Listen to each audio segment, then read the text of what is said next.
Hello guys, welcome back to our anime explainer. Guys, please like the video and subscribe to my channel. Today is explanation of Soul Land 2 Peerless Tang Men based on novel. So let's start. After they flew for another 4 hours, they soon approached Hu Hao's second designated location. This was a city near the southern coast of the Sun Moon Empire called Seajoy City.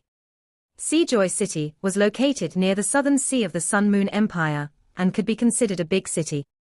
It was built on the Sun Moon Empire's greatest natural port, Sun Moon Harbor. While ships could not enter the deep sea, progress in Seoul engineering technology ensured that ships sailing near the coast would be safe.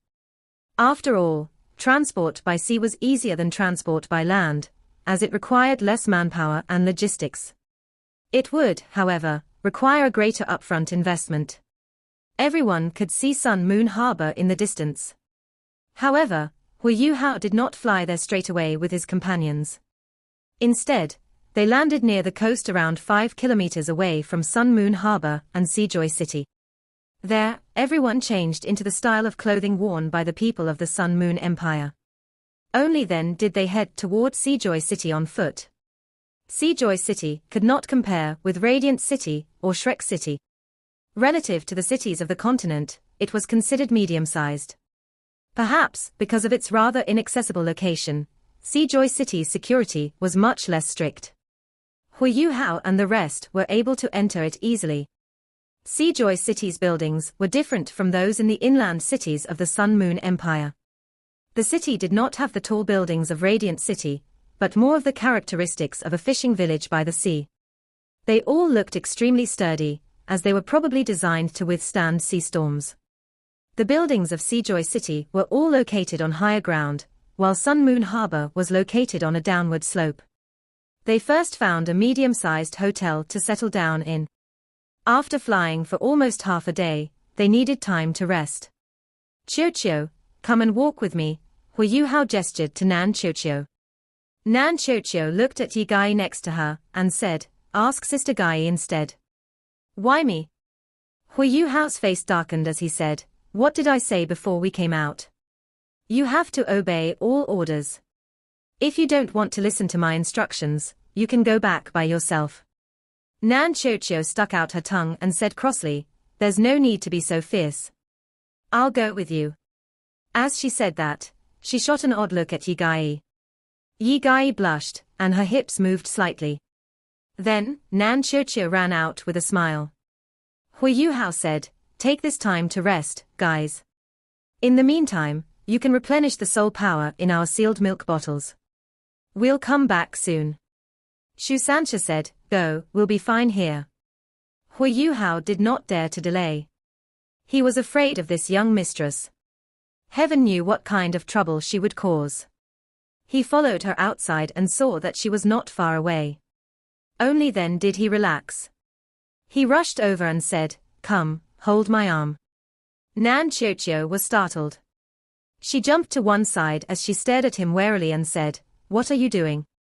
Don't even think about taking advantage of me. Back in the hotel, there's someone who's dying for you to do that to her. What's wrong? Have you fallen for me?" Hu Hao slapped his forehead and said helplessly, "Can you stop being so perverted? Do you want to save your mother or not?" Nan Chio said angrily, "Saving my mother doesn't mean I have to sacrifice my virtue. Stop using this to threaten me." The muscles on Hu Hao's face twitched as he said, "Okay, fine. Go back and get Yi Gai to come. Tell her that we need to pretend to be a couple." Pretend to be a couple? For what? Nan Chio's wariness was replaced by curiosity. Hu Hao said angrily, "This is our disguise. We pretend to be a couple to gather information. If not, why would I want you to hold my arm?" "You should have made yourself clearer," Nan Chio replied with a snort. Only then did she shuffle over unwillingly, and she held his arm. However, she grabbed the inner portion of his shirt with 2 of her fingers. Hu Hao sighed and said, "Sometimes I feel that it was a mistake for elder brother to let you tag along. Let's go." As he said that, he strode forward with big steps. Nan Chio's mouth twitched as she said, "I'm a proper girl." What if I become pregnant pretending to be your girlfriend? Hui Yuhao almost stumbled and fell. His arm trembled as he pushed Nan Chochio's hand to one side as he said, "Fine, you win, mistress. Let's pretend to be brother and sister, all right? You won't have to suffer so much like this. I'm truly in awe at how you think holding hands can lead to pregnancy."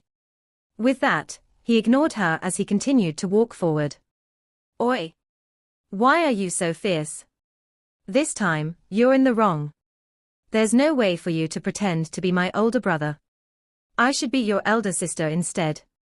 I'm older than you. Oi, stop walking so fast, wait for me." Hui Yuhao was afraid that he might really blow his top because of Nan Chochio, and hence he walked ahead quickly. In his heart, he felt frustrated and helpless, but a smile crept across his face. This seemingly dumb and proud girl was indeed interesting. Ever since Donga fell into a deep slumber, he was finally able to relax a bit, even though it was because he was dealing with such petty issues. As he walked down the street, Hui Yuhao bought some interesting local delicacies, such as dried fish, scallops, and some dried meat. He also bought a map of Seajoy City and its Sun Moon Harbor. Nan Chochio ultimately decided to be his girlfriend. While she did not like it, she held his hand. "Why are you buying all this? They don't look very tasty. Speaking of food, your grilled fish yesterday was excellent. Make more next time, it's praiseworthy." Hui Yuhao said in a low voice, "I don't need your praise. From now on, try not to talk. Just smile." "Why can't I talk? I want to talk. Save your mother. Save your mother. HMPH.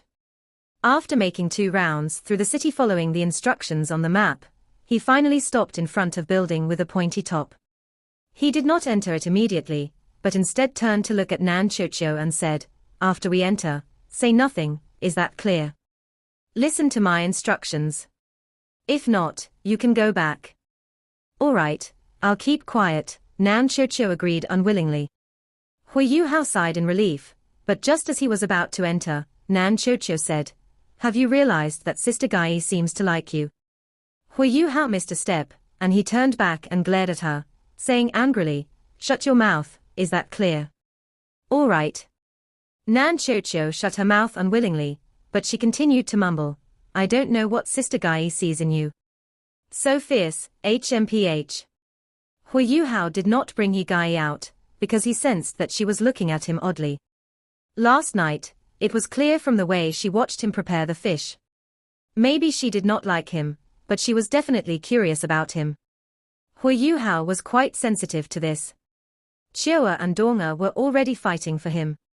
He could not blame Chioa for it, but he definitely did not want anyone else to fall for him. However, he regretted it now. Bringing Nan Chochio out was torture. Had he known that, he would have brought Higai out. At least she was more normal. There was a sign on the pointed building, which bore the words Sun Moon Harbor Shipping Company. After he entered the door, he was greeted with a bustling sight. The main hall was wide, at least 400 square meters in area. There were 10 counters, all of which were manned by busy staff. It was not particularly clean, and one could smell the reek of salt rot. Nan Chochio could not help but frown. Hui Yuhao pinched her, stopping her from complaining about the place. Hui Yuhao looked around at his surroundings before walking to a counter. The counter was empty, except for a middle-aged woman sitting on the other side. "Hello, may I ask what the prices are for renting a boat?" After staying in the Sun Moon Empire for 2 years, he was able to imitate the local accent almost perfectly. Furthermore, he deliberately lowered the sound of his voice, making it hard to hear him clearly in this bustling place. "Renting a boat? Little boy, why do you want to rent a boat? Don't you know the ocean is unsafe?" The middle-aged woman looked at Hui Yuhao and waved him away impatiently. Nan Chochio, who was next to Hui Yuhao, almost laughed. "Little boy, what a nice moniker." Hui Yuhao said calmly, "Sister, it's not right to say that. While I'm young, this doesn't mean I can't do business. I want to rent a cargo ship that can transport around 5,000 kilos of goods. You want to ship something? Where? The middle-aged woman finally perked up. Hui Yu Hao said, to Pegasus Harbor in the east. How much will it cost? Pegasus Harbor was located near the eastern seaboard of the Sun Moon Empire. It was near the Star Luo Empire's naval base, which faced the Sun Moon Empire's fleet. It was the easternmost port of the Sun Moon Empire, and was just a bit smaller than Sun Moon Harbor. The middle-aged woman said, a cargo ship that can carry 5,000 kilos of goods to Pegasus Harbor. It'll cost at least 1,200 golden soul coins. Little fellow, it isn't cheap. Hui Yu Hao said, money is no issue, but I want to know if it's safe. Also, what kind of cargo ship can you provide? This was where Hui Yu Hao demonstrated his intelligence. His questions were very precise, and so he did not arouse the woman's suspicions. After some haggling, Hui Yu Hao was able to rent, at an exorbitant price, a cargo ship 150 meters long, which could carry 10,000 kilograms worth of goods. This cargo ship was equipped with 10 Class 3 Soul cannons, manned by 10 Class 3 Soul engineers. It was not cheap. In total, Hui Yu Hao had to pay out 4,500 gold soul coins. Hui Yu Hao paid 1/3 of the deposit up front. He would load his goods after 1 week. He put his receipt away, and started to leave the Sun Moon Harbor Shipping Company with Nan Chiochio. A look of joy flashed in his eyes. His preparations were sound. However, not long after he left the building, he was blocked by some men. They were all muscular and rugged, and smelled of the ocean. They stood in a row, completely blocking the rather narrow street. What do you want? Before Hui Yu Hao could say anything, Nan Chiochio had already opened her mouth. Among the 4 buff men, the leader smiled and said, we don't want much. We noticed that you've just rented a huge ship, and we think you'll need some men to help you out. Hence, we've decided to offer you our services to help you transport these goods. How about it? While he seemed to be asking, his tone was off. Hui Yu Hao said plainly, there's no need. We have enough men on our own. Don't find trouble with us, we're backed by a major chamber of commerce. The leader laughed and said, so what if you're backed by a chamber of commerce? We're Bluebeard's men. Have you heard of him? Bluebeard? Hui Yu Hao and Nan Chiochio naturally did not know who he was. They looked at each other. Nan Chiochio looked dumbfounded, but Hui Yu Hao's eyes were soon clouded with fear. You're Bluebeard's men. What do you want? The one in charge was satisfied with Hui Yu Hao's reaction as he said, let's find a quiet place to speak. As he said that, the 3 of them advanced forward menacingly, surrounding Hui Yu Hao and Nan Chiochio. Hui Yu Hao looked scared, but his right hand grabbed Nan Chiochio's arm tightly, stopping her from acting rashly. They were led down a quiet and empty alley by these big men. Once they were well into the alley, the leader said with a leer, young man, it seems that you know about Bluebeard. There's nothing more to say then. For the safety of your goods, you have to pay tolls. As Bluebeard's men, we'll follow the rules. We don't want much from you, just 1/3 of the value of your goods. When you load them onto the ship later, we'll come down to do an estimate. By coming down today, we're just making sure you know of our presence. At the same time, we're giving you a chance. It's just a formality. As he said this, he extended his right hand and rubbed his thumb, index finger, and middle finger together. The fear quickly faded from Hui Yu Hao's face as he let go of Nan Chiochio's hand. Chiochio, I know that you have been trying to hold it in for the whole day. Here's your chance. These men are pirates. Destroy them humanely, and try and keep it clean. After he said that, he immediately started to walk away. Rascal, where do you think you're going? One of the brawny men shouted. He was already trying to grab Hui Yu Hao.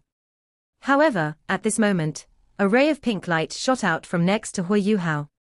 It landed on the man, who collapsed before he could even shout. With Hui Yu Hao's cultivation and spiritual power, he had already seen that of the 4 buff men, only the leader was a rank 20 soul grandmaster. The rest were just normal men, who were a tad more muscular. Pirates of the Sun Moon Empire. How could they be good? There were bursts of curses, cries, and grunts coming from behind him, which stopped extremely quickly. Before Hu Yuhao could even walk out from the alley, he could smell perfume coming up from behind him.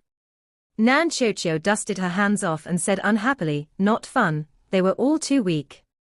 This doesn't satisfy me. You're a sly fellow indeed, tricking them here before striking." Hu Yuhao turned to look at her, and hissed, "Xiuqiu, grow some brains. Did you want to kill them out in the open? Wouldn't that reveal who we are? Let's head back." He was pleased with how Nan Xiuqiu had handled it. The light of annihilation annihilated more than just soul power. The alley was spotless, and without a single trace of a fight. He did not rush to leave, but instead stayed one night in Seajoy City. The next morning, just as the sky was brightening, the Tang sect resumed their journey. This time, they did not fly. Hu Yuhao dictated that they would not continue their journey by air. The Sun Moon Empire had the most surveillance-type soul tools of all the countries on the continent. Every city was guarded by them, and they might even have some planted in the wilderness. With their strength, they would need around 2 days to reach their destination by land. Sunrise City, where the hostages were kept, was located in the south of the Sun Moon Empire. They made their detour so as to not expose their identities. They resumed their journey, but did not travel off the beaten path.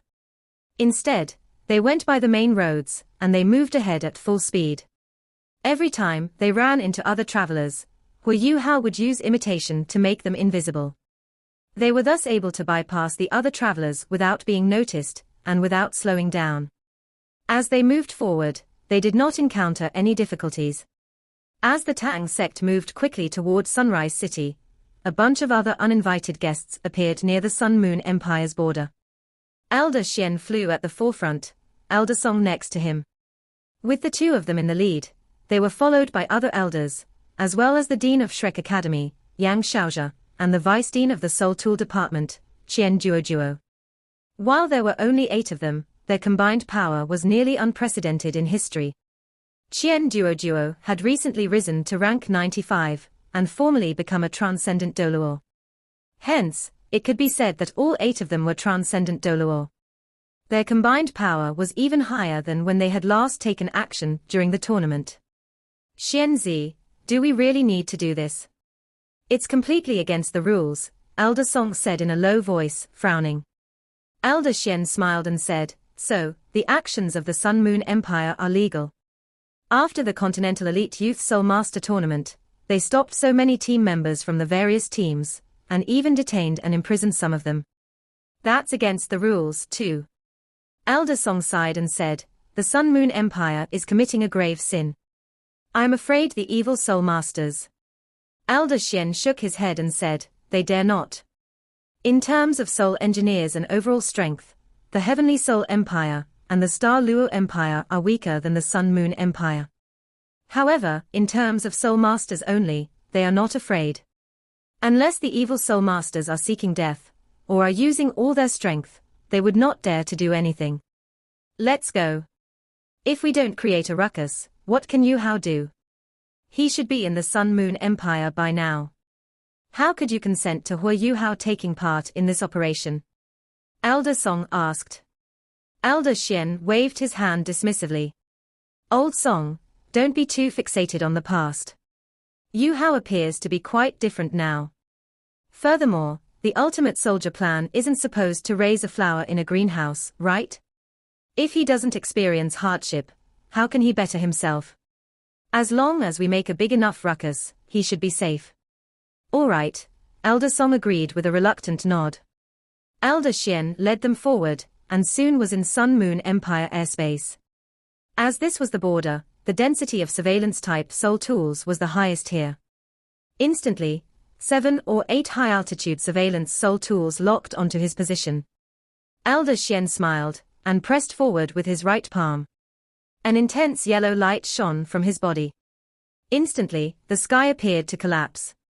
An incomparably powerful aura radiated out from him.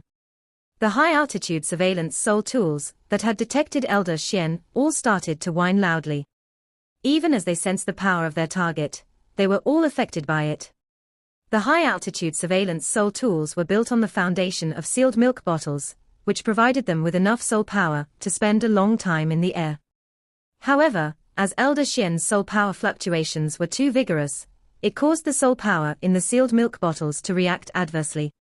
Bang! Dazzling fireworks burst out nearby.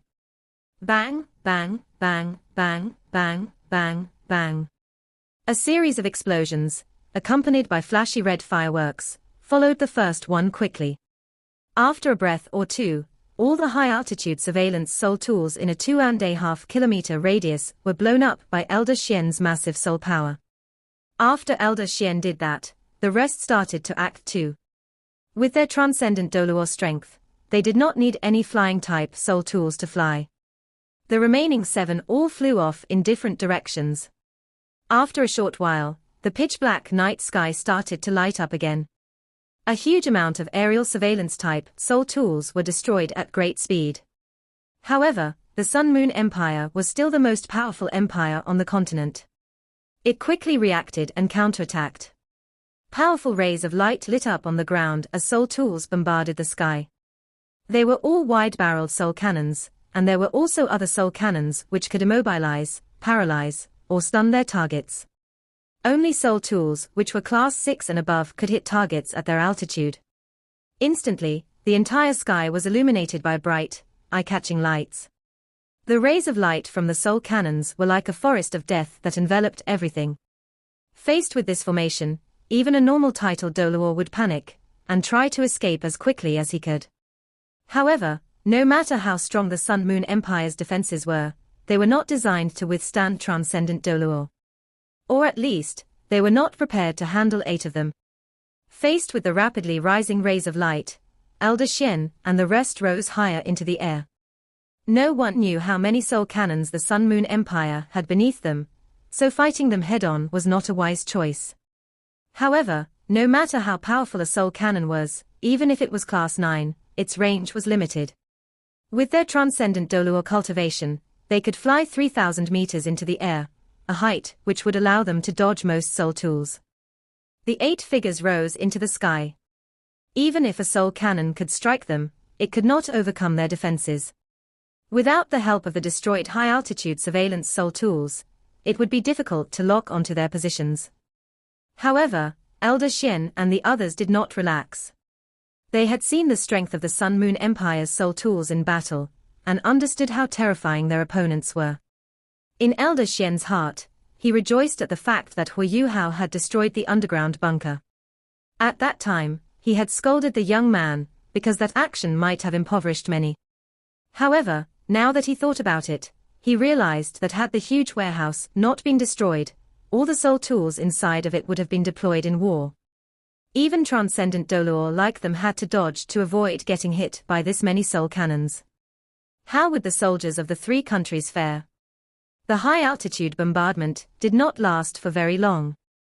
After a few minutes, the strong light coming from the ground started to slowly fade.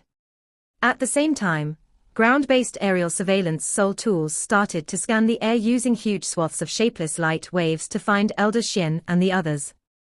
However, the range of these Sol tools was only about 1,000 meters.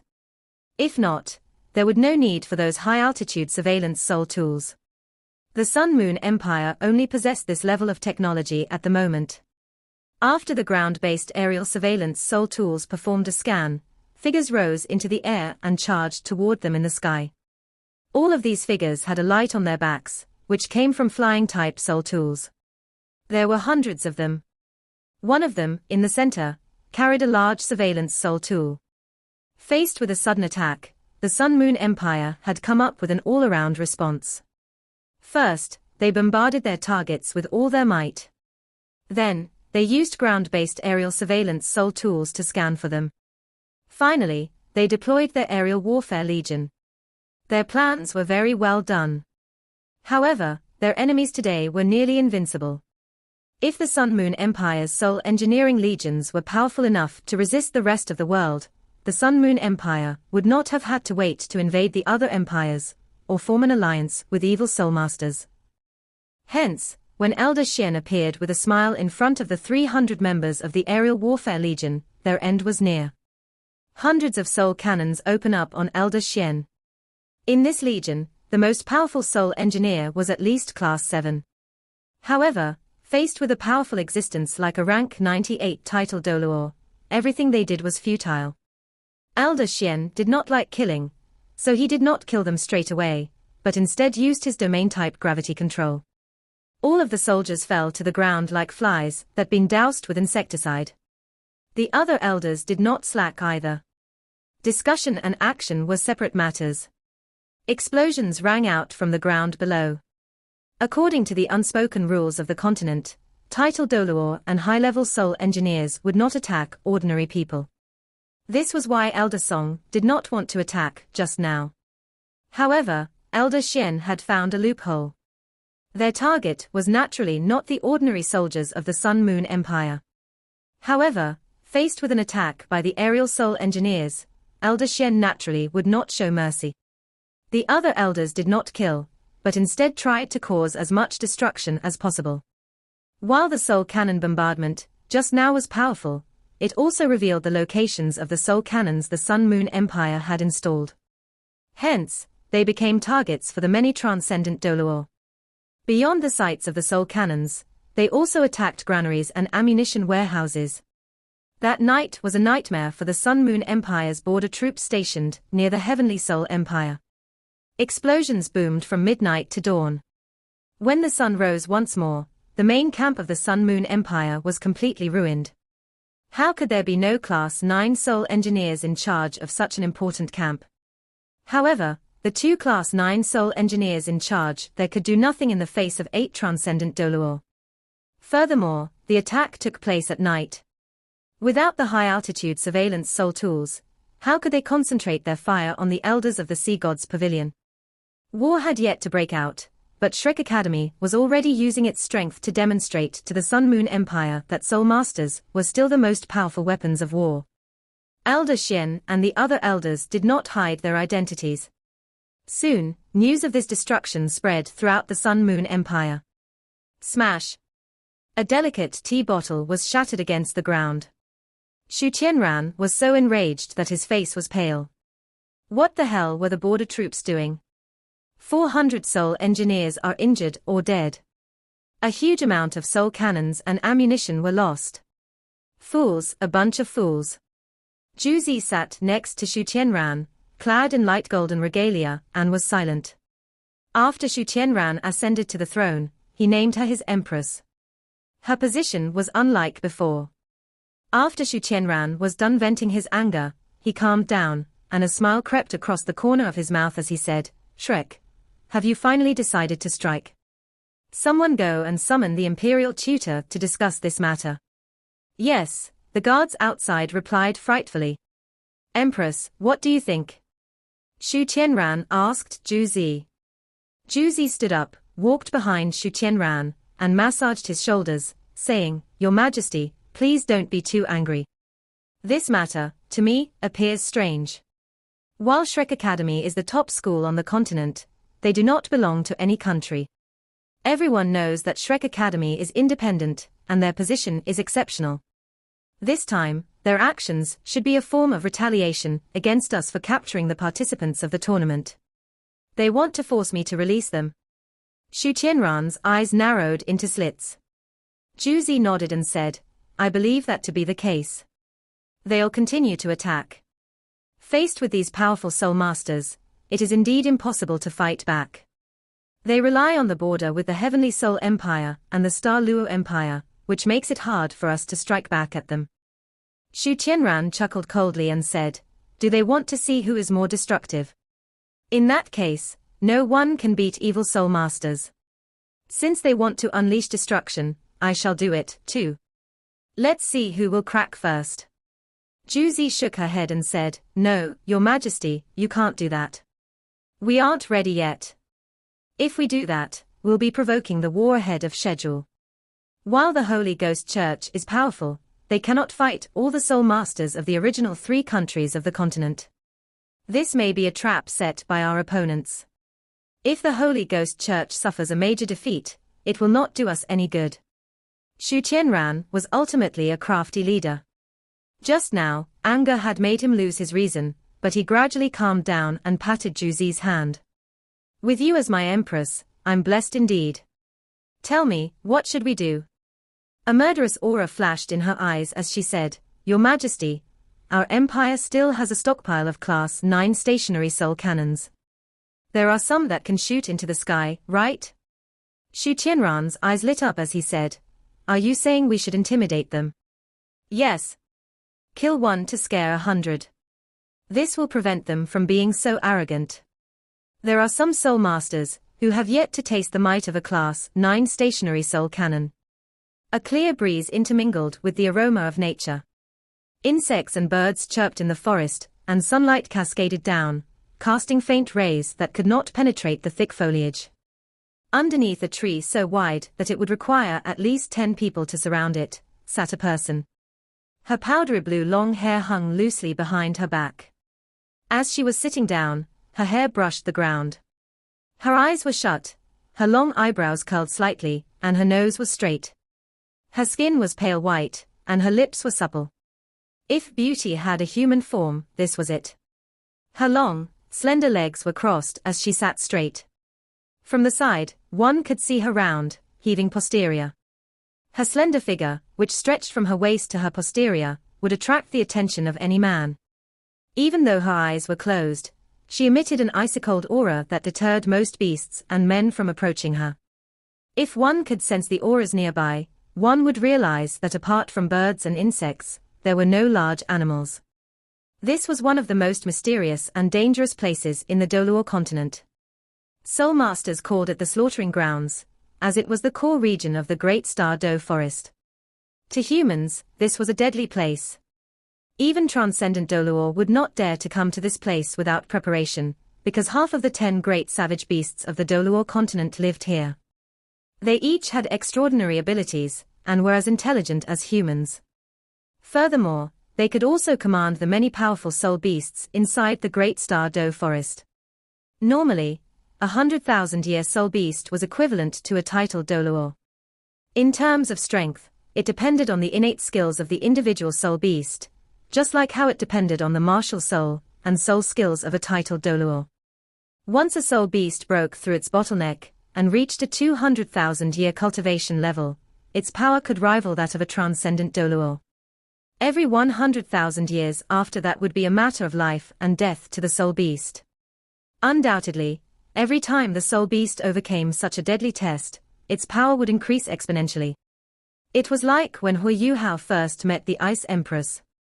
The terrifying power of the Ice Empress was enough to fight a rank 97 titled Doluo. In the extreme north, even someone as powerful as Elder Xian might not have been able to defeat her. Among the 10 great savage beasts, however, the Ice Empress was only ranked 7th. As for the Snow Empress, the reason why she started to regress and almost self-destructed inside Hui Yuhao was because her own power was way too strong. After a soul beast broke through the 500,000-year barrier, it would be as powerful as an ultimate Doluo.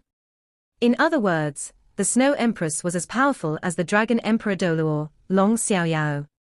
If he met her in the extreme north, Long Xiaoyao would not dare to fight her head-on. In the world of soul beasts, including the Snow Empress, 5 of the 10 great savage beasts were as powerful as ultimate Doluo. They all held powerful positions.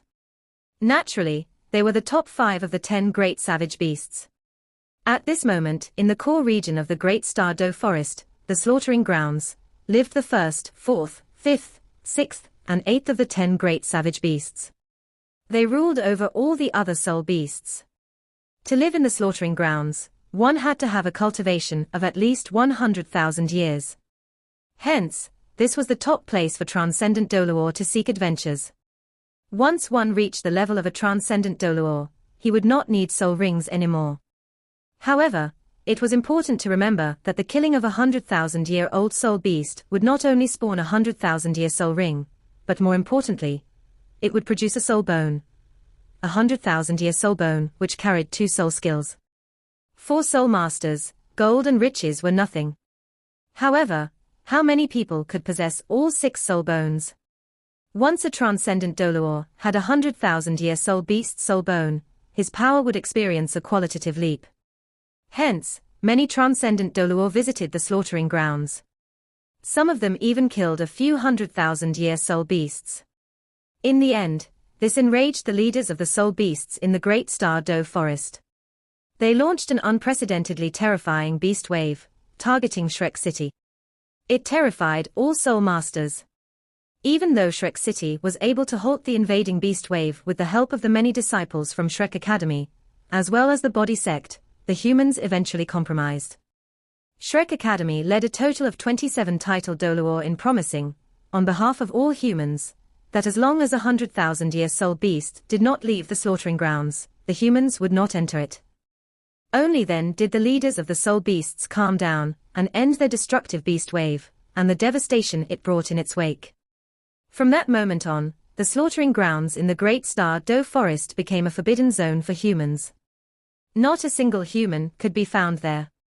The beasts with more than 100,000-year cultivation all fell into a deep slumber. They gathered their energy and prepared to break through their next calamity. Under this backdrop, in the spiritual aura-filled slaughter grounds, sat a woman. How could this scene not be shocking? Could it mean that the promise between humans and beasts was broken?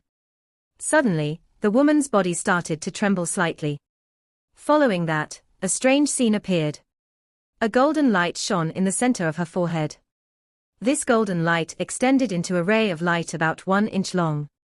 The golden ray then split into two, and turned into a golden eye, which looked up into the endless night sky. When the eye shone, everything around it seemed to lose its color. The chirping of birds and insects suddenly stopped. It was as if the eye was the only thing that was alive, and was judging everything before it. The eye looked into the distance, and gradually started to ripple clearly, a wave of gentle golden light starting to spread from the girl's body. Light flashed, and the girl started to move. She stood up, and the moment she did, her slim, slender body became even more alluring. The golden eye on her forehead now closed, but her powder blue eyes, obscured slightly by her long lashes, opened instantly. Her eyes seemed glazed as she mumbled to herself, "Why? Why can't I forget him? I control the power of destiny, but I can't control my own. What irony is this? His destiny, why will he?" At this moment, the dazed look in her eyes turned into panic. Her entire mental state appeared different, as she emitted a completely different aura. She started to pace up and down, and the aura from her body became increasingly unstable. Her petite face was panicky, then angry, then resolute, and then it softened. The constant changes in her facial expression reflected the turmoil in her heart. Finally, she grit her teeth and looked at the thick canopy above her head. She took in a deep breath and said, "I'll go, I must go. I can't be clouded by destiny. I want to help him change his destiny, and mine too. I want to fight for this one chance." She stopped mumbling to herself. Suddenly, she jumped and pierced through the thick foliage like a golden cannon shell. She flew into the air, leaving only a lingering fragrance in the forest. Sunrise City. With the continual development of soul tools, more and more lower-level soul tools started to enter the daily lives of the common folk of the Sun-Moon Empire. Perhaps the Sun-Moon Empire's higher-level soul engineers could not rival the soul masters from the original 3 countries of the Doluo continent, but it had more low-level soul masters. This was a result of their advances in soul engineering. On the Doluo continent, everyone could awaken their martial soul at the age of 6. Regardless of what their martial soul was, they could all cultivate. However, those who could truly make a name for themselves in the soul master world could not just rely on cultivation. For many of them, even after they had awakened their martial soul, their soul power would only be between rank 1 and rank 3. This was a huge limitation on their future cultivation, which was not just limited to the first 10 ranks. If they were not innately talented, they would get very little in return for their effort. In particular, if their martial soul had no practical use, such as those which were hoes, cups, or plates, there was no need for them to continue cultivating. Because of this, many of those who were not gifted in this aspect had no way of continuing their cultivation. Their lack of innate talent prevented them from receiving an education from an excellent academy, and often they could not afford the exorbitant fees of a soul master school. Very few were like Hu Yuhao, who was able to use makeup for his lack of innate talent with hard work. However, the situation over in the Sun Moon Empire was different. A few hundred years ago, with the development of soul engineering, this situation was greatly ameliorated. In the Sun Moon Empire, the awakening of one's martial soul would also mean that as long as one had soul power, he or she would qualify for free training subsidized by the empire. They would even be given medicines that could increase their soul power. While these medicines might have side effects, it was glorious to become a soul master. Being a soul master meant that one was superior to his peers. Who would give up such a chance? So what if your martial soul was useless? As long as you had soul power, you could use soul tools. With soul tools, it would not be hard to attack or defend yourself. Perhaps it was a result of the medicines, but soul masters without innate talent could possess only 2 or 3 rings at most. However, as the numbers of this group of people grew, the overall situation changed. Their existence was a strong foundation upon which the Sun Moon Empire built its soul engineer legions. At the same time, they allowed for more civilian soul tools to be used by the ordinary citizens of the Sun Moon Empire. How was the Sun Moon Empire able to resist the 3 empires of the Doluo continent?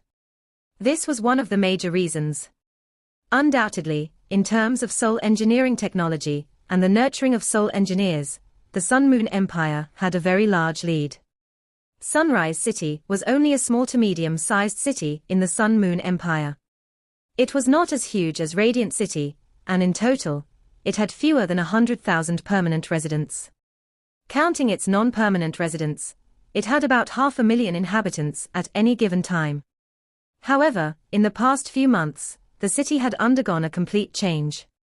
Its 15-meter-tall city walls were now filled with a huge amount of searchlights and various surveillance tools. Outside Sunrise City were 2 soul engineering legions, each of which had 500 men. In the Sun Moon Empire, soul engineer legions were ranked differently. The most powerful one was the Sun Moon Imperial Soul Engineering Legion, which was the most powerful force in the empire.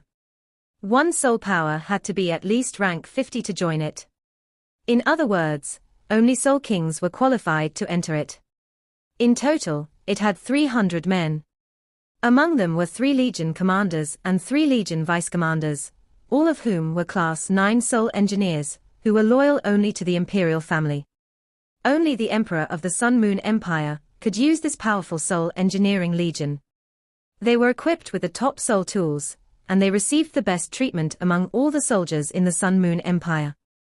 The upkeep for this one legion was equivalent to the tax revenue of 2 big cities.